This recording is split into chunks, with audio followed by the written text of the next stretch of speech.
lishe bora na mazoezi, maji safi, mwanga wa jua, hewa safi, pumziko na imani kwa Mungu, tumaini kwa afya yako, ni tumaini kwa afya yako.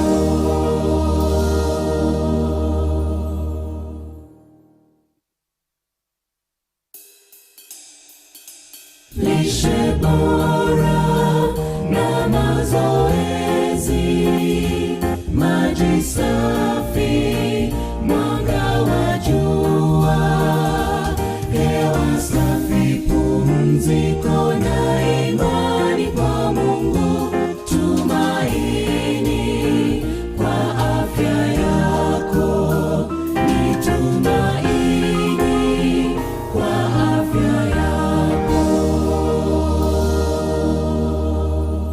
Bwana Yesu asifiwe. Njombe Net Event 2026. Ninamshukuru Mungu sana kunipatia fursa hii ya kuwasilisha kwenu masomo ya afya. Na katika mfululizo wetu wa Net Event Njombe mwaka huu, tutajikita zaidi kuziangalia kanuni za afya katika Biblia na namna zinavyoungwa mkono na ushahidi wa kisayansi. Leo tunaanza na somo la kwanza linalosema mtu ni zaidi ya mwili. Hebu mwambie mwenzako, mtu ni zaidi ya mwili. Unajua ni muhimu tukajitambua kwanza sisi ni nani. Katika Biblia tunaambiwa kwamba kuna fungu moja linalotoa jibu la moja kwa moja la mtu ni nani. Waebrania 2:6-7, lakini na Zaburi pia kuna mahali amelizungumzia ili kwamba mwanadamu ni nini hata umkumbuke. Hapo chini anasema umemvika taji ya utukufu na heshima na umemtawaza juu ya kazi ya mikono yako. Kwa hiyo utambuzi wa kuwa sisi tumetawazwa juu ya kazi ya mikono ya Mungu inatusaidia kuona kuwa tuna hadhi zaidi ya viumbe wengine. Kwa hiyo mtu si mwili tu, mtu ni mfalme na anayo mengi. Sasa hebu twende nje ya boksi kidogo, tutafakari kwa kina. Dunia yote na kila kitu unachokiona, iwe ni chupa ya maji, kiwe ni kiti, kiwe ni kiatu chako au mti, hivi vyote ni mkusanyiko wa chembechembe ndogo ndogo 118.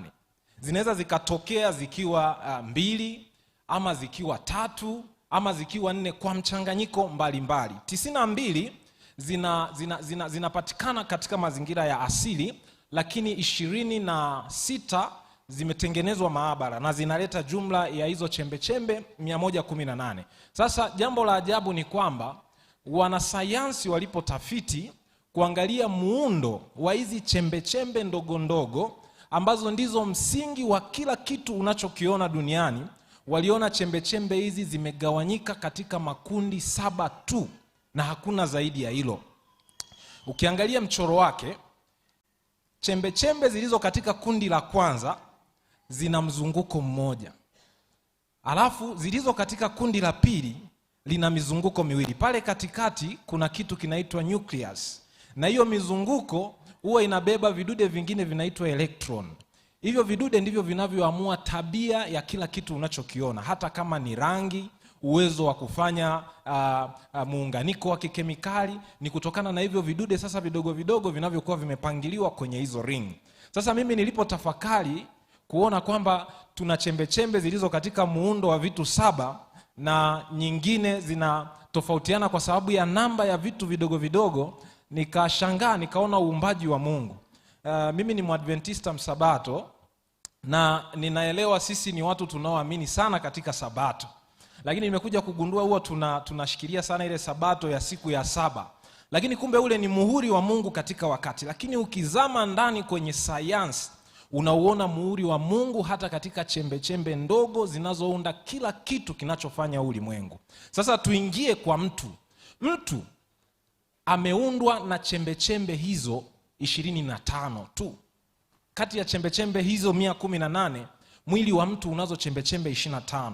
11 ndizo chembechembe ambazo zinachukua sehemu kubwa zaidi, lakini zile nyingine 14 zinazosalia, hizi ni ndogo ndogo, zinapatikana katika kiwango kidogo sana kwenye mwili wa mtu.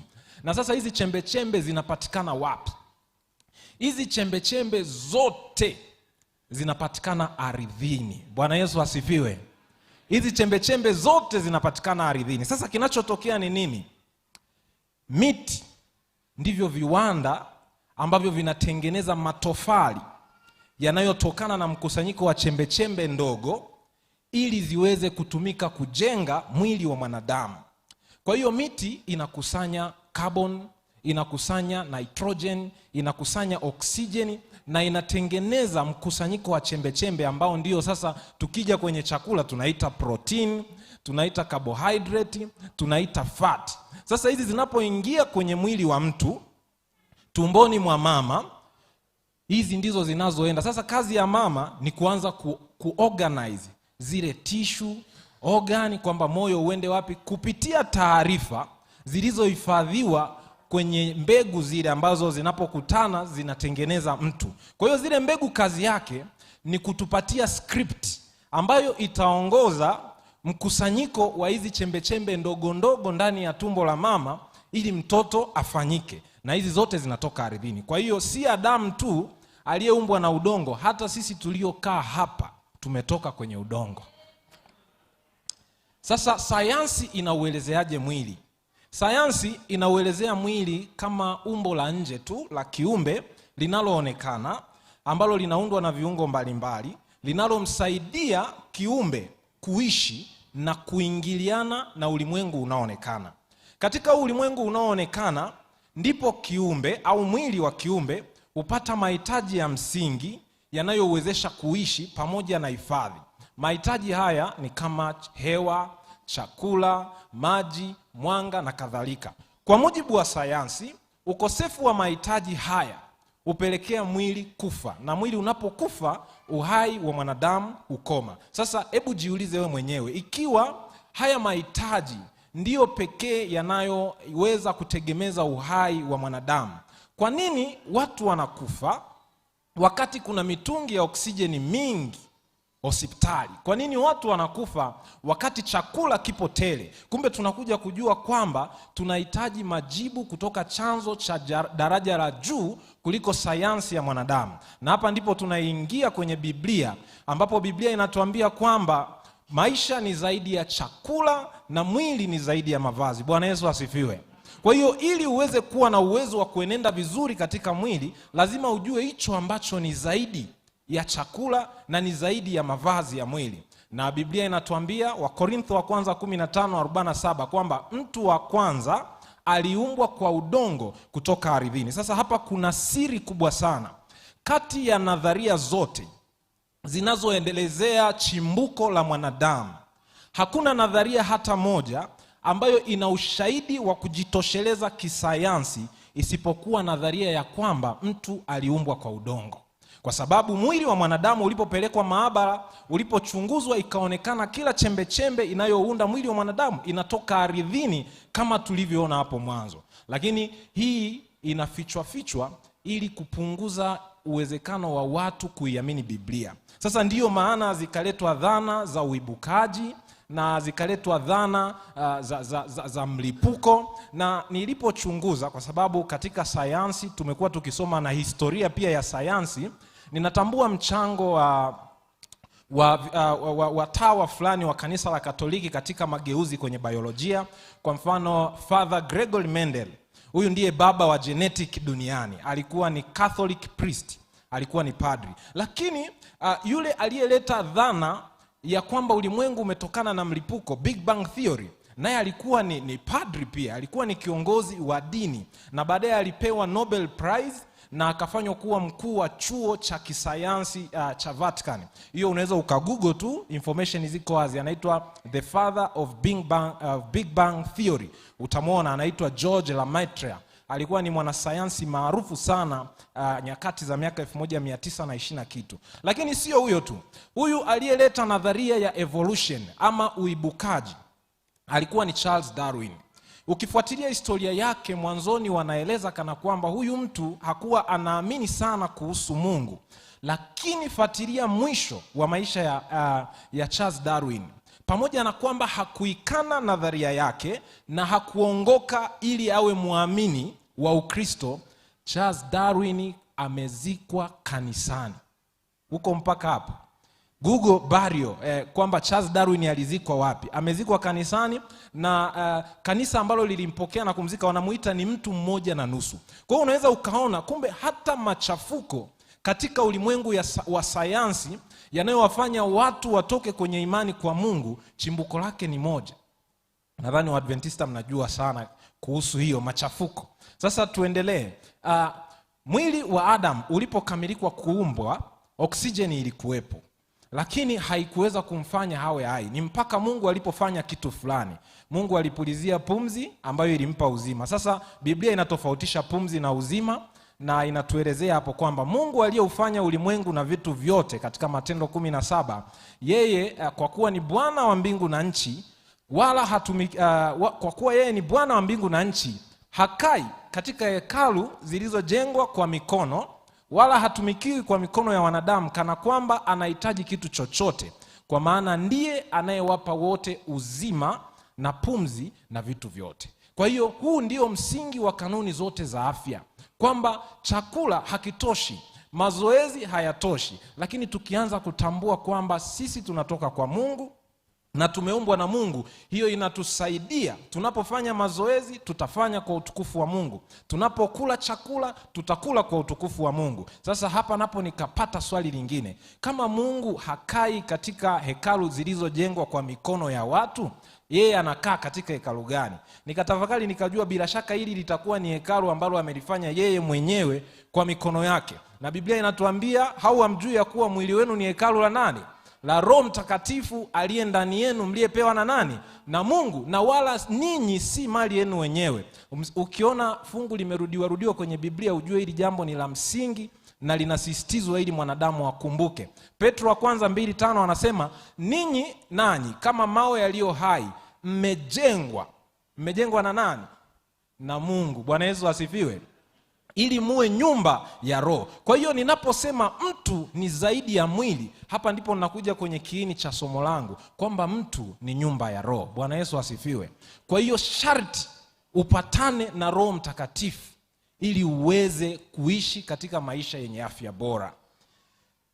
Kanuni ya msingi ni kutambua kwamba mtu ni mali ya Mungu, ameumbwa awe hekalu la Roho Mtakatifu, na uwezi kuishi katika ukamilifu bila kupatana na Mungu na neno lake. Kwa hiyo ili ufanikiwe na kuwa na afya yako, kinachofanyika katika mwili sharti kipatane na Roho Mtakatifu. Roho ni mamlaka ya juu kuliko mwili, na ndio inayotawala mwili na kuupa uzima. Yesu mwenyewe alisema, roho ndio itiayo uzima, mwili haufanye nini? Haufai kitu. Na tunaambiwa mpenzi, na kuomba ufanikiwe katika mambo yote na kuwa na afya yako kama roho yako ifanya nini? Maana yake huwezi kuwa na afya, yaani afya yako itafanana na roho yako. Kwa hiyo kama ni kuwa na afya kama roho inavyofanikiwa, maana yake roho ikifanikiwa ndivyo unakuwa na nini? Kwa hiyo kanuni ya kwanza ni kumtambua Mungu kama mmiliki wetu, na ni kumtegemea Mungu kwa kila tunachokifanya. Hata vile tunavyodhani ndivyo vinavyotupatia uzima, kama chakula, kama maji, kama hewa safi na kama mazoezi. Na Wagalatia anazidi kutisisitiza kwamba tupande kwa Roho. Bwana Yesu asifiwe. Kila tunalotenda, kanuni zote tunazofanya katika afya zetu, lazima tuanze kwa Mungu na tuanze na imani. Huko zamani sayansi ilikuwa inakataa sana mambo ya kiroho na uwepo wa Mungu, na ndio maana tafsiri ya Shirika la Afya Duniani kuhusu afya inasema kwamba afya ni ulinganifu wa kimwili, kiakili na kijamii. Lakini tafiti nyingi zilizofuata zilionyesha kuna athari za kiafya zinazotokana na hali ya kiroho ya mtu, na ndipo jarida la Medical News Today likachapisha kwamba afya ya kiroho pia ni msingi wa kumfanya mtu aweze kuwa na ustawi mzuri katika afya yake. Kwa hiyo mimi nakwambia, afya ni ukamilifu kiroho kwanza, ndipo itakuja kimwili, itakuja kiakili na itakuja kijamii. Kwa hiyo leo kama utasahau mambo yote, elewa tu kwamba wewe ni udongo, lakini umeumbwa kwa namna ya ajabu, na huu ukweli una uthibitisho kisayansi. Mpangilio wenye mantiki ulio ndani ya mwili unadai uwepo wa Mungu aliyeubuni. Mungu ndiye fundi stadi wetu, na tumeona muhuri wake katika chembechembe 118 zinazounda vitu vyote vilivyopo duniani, kwamba hata chembechembe hizi zimegawanyika katika makundi 7 tu, na hauwezi kuongeza lolote. Kanuni zote za afya sharti zikubaliane na kile alichosema Mungu, kwani miili hii si mali yetu wenyewe, na Mungu ndiye anayemiliki uhai wetu. Chochote tunachofundisha hapa ni kwa ajili ya tumaini la baraka ambalo ni uzima wa milele. Kwa hiyo tunarejesha mamlaka ya Biblia katika maisha ya mwanadamu kwenye nyanja zote, ikiwemo afya, maana neno ndiyo uzima. Tutatoa ushahidi zaidi ya huu tulioutoa leo wa kisayansi kwa kila kitu ambacho Biblia imesema juu ya afya zetu, juu ya chakula chetu na kadhalika. Lengo kuu ni nini? Ili kila tunachofanya kama wanadamu, iwe ni kula, iwe ni kunywa, tufanye kwa ajili ya utukufu wa Mungu, ili nasi tuwe watakatifu kama Mungu wetu alivyo. Siku ya kesho tutajifunza somo zuri. Bwana Yesu asifiwe. Kwa sababu leo tumetambua mtu ni zaidi ya mwili. Mtu ni mali ya Mungu, alitawazwa juu ya kazi zote za Mungu, na mtu ni mfalme. Basi kesho tutaenda kukiangalia chakula cha kifalme. Bwana Yesu asifiwe. Sasa nitawaacha na swali. Bahati mbaya hapa alionekani, lakini niwaulize tu swali hili. Najua utatengeneza picha mwenyewe kichwani kwamba mkimbiaji maarufu kuliko wote duniani anaitwa Usain Bolt, na huyu ni Mjamaika, na spidi yake ni kilomita 44.72 kwa saa. Lakini cheetah ndiye mnyama mwenye kasi zaidi duniani. Yeye anakimbia umbali wa kilomita 110 mpaka 120 kwa saa, na anaweza akaongeza spidi yake kutoka 0 mpaka 60 ndani ya sekunde 3. Sasa ninataka niulize, kati ya hawa wawili, huyu mkimbiaji na huyu cheetah, nani mwenye kasi zaidi?